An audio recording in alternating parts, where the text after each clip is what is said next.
Assalamualaikum. Waalaikumsalam. Good day, everyone. Welcome to our talk show, Beyond the Borders, One Heart. I'm your host, April.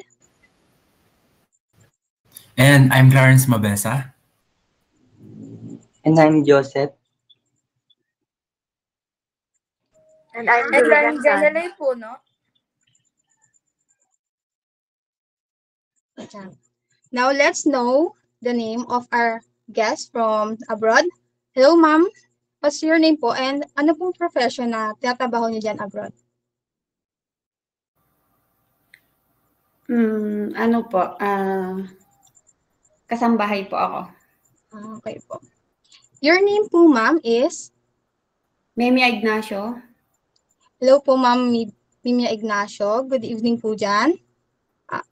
So, saang country po kayo nagtatrabaho niyan? Kuwait. Kuwait. So, how long have you been working po dyan sa Kuwait? 7 years. So, matagal-tagal na rin po pala tayo nag-work dyan sa Kuwait, no? So, Yes. Marami na po tayong experience na alam or story na may share sa amin po. So, ano pong nag-motivate sa inyo dyan na magtrabaho abroad? Family ko, tsaka yung mga anak ko.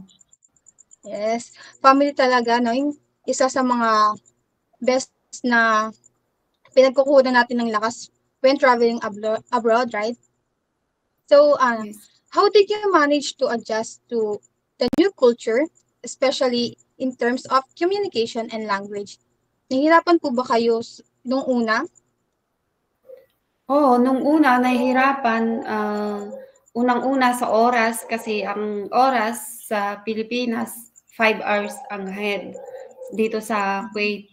Tapos, sumunod sa pagkain. Pagkain ng Arabic food, ganyan. Tapos, pangatlo, sa lengguwahe nila, hindi ako nakakasabay sa salita nila kasi baguhan pa lang ako. So, at least po talaga, no? Until now po, no? At least alam niyo na kahit paano. So, magandang ano na po niyan. At least marami na po tayong thoughts about sa kanilang culture, language po, di ba? So, ano man po yung mga cultural differences na na-observe nyo both socially po at saka po dyan sa workplace nyo?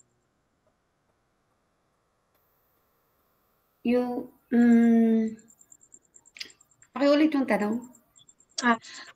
Ano po yung mga cultural difference po na na-observe nyo socially with ano po sa ibang mga Arabians o kaya mga Arabians po dyan and sa workplace po, sa pinagtatabahuan nyo po?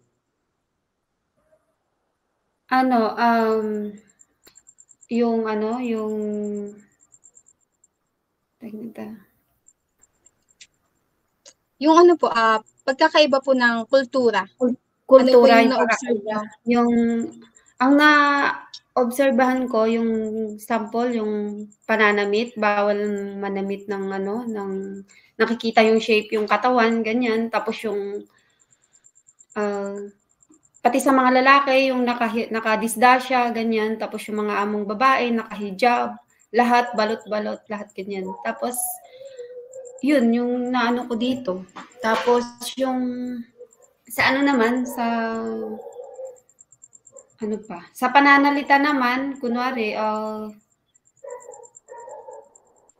sa pananalita, yung sa Arabic, kunwari, yung pag-utusan ka, ganyan, mahirap na, lalo na pag di ka natuto. Pero ngayon, natuto na ako.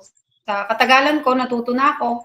Nakakasabay na rin ako sa oras, ganyan. Tapos, sa pagkain, marunong na rin akong magluto sa pagkain nila, yung mga biryani, ganyan, mga mutchubos.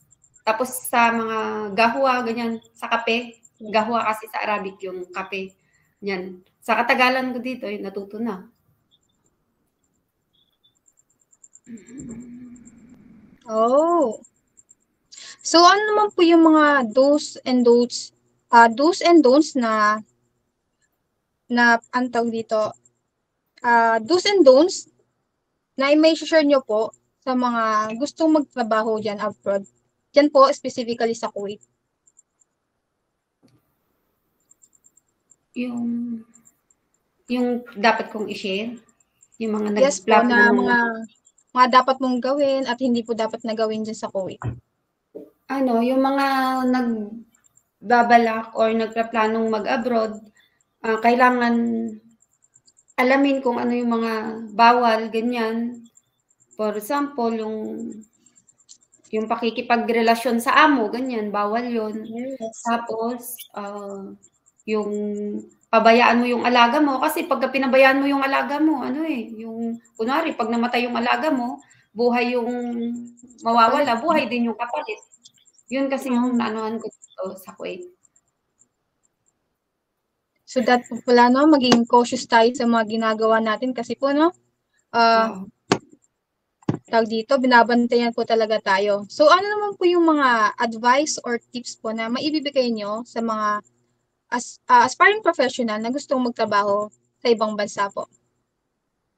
Ang may advice ko sa mga gustong mag-apply abroad, hindi lang dito sa Kuwait or sa iba, kailangan, unang-una siguro, kailangan nilang alamin yung patakaran doon, tapos yung bansang pupuntahan nila, tapos kung yung kailangan din nilang unang-unang pag-aralan nila yung salita doon para pagka inutusan sila or makikipag-usap sila doon, may maisasagot sila or makakasagot sila sa mga tanong doon sa bansang pupuntahan nila. At yung pangatlo, kailangan wag walain yung kailangan may contact pa rin sa family mo para hindi ka ma-homesick, ganyan. Yun yung number one na kailangan. Yung mga nagpaplanong mag-apply abroad, overseas. Yes po. So, ma'am, thank you po, Miss Memia Ignacio. Yan, thank you po thank you po dahil po tinanggap niyo po yung invitation namin para dito po sa talk show. Yes. We learned a lot from your experience po. Lalo po dyan. Mag-ingat po kayo sa Kuwait, ma'am. Thank you po. Thank you din. Thank you, ma'am. Again, this is your host, April Grace. Thank you for listening, everyone, today.